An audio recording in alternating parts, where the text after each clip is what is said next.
I'm just looking at the amount of work going on both the infrastructure, on the roads, and the amount of cranes that I can see all over the place. Now, anyone that thinks this is the end or the bubble bursting, you're on the wrong side of that coin completely.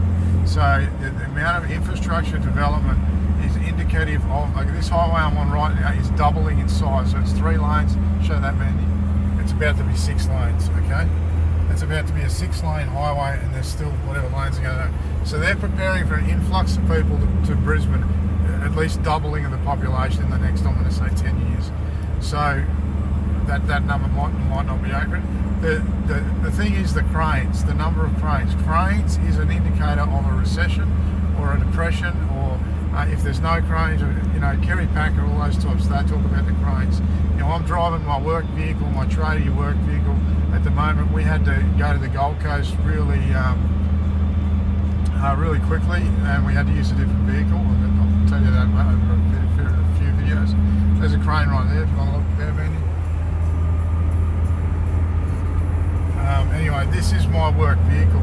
Now the other was my work vehicle. The other thing I'll say about driving this vehicle versus my Beamer is I get 0 road rage in this vehicle. Now there's nothing to do with anything to do with the video really, but just an interesting point of fact is if I'm in my Beamer, usually it's people with bad life experience, or they got something bad going on, or they're just jealous, or whatever it is. They give me road rage in the Beamer. Now I'm the same guy with or without my glasses in this car with the Beamer. I'm the same fucking guy. So if you want to test me in the Beamer, you can, but it's highly not recommended. So, I can handle myself very well.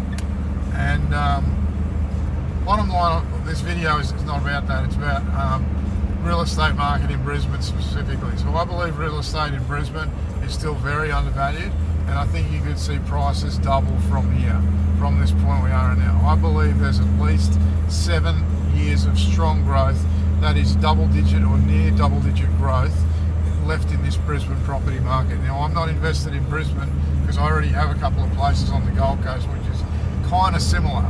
Now, the Gold Coast has a boom-bust cycle that's more to do with the Australian dollar than anything else. The Australian US dollar currency cross rate. So the reason it does that is because it's mostly tourism.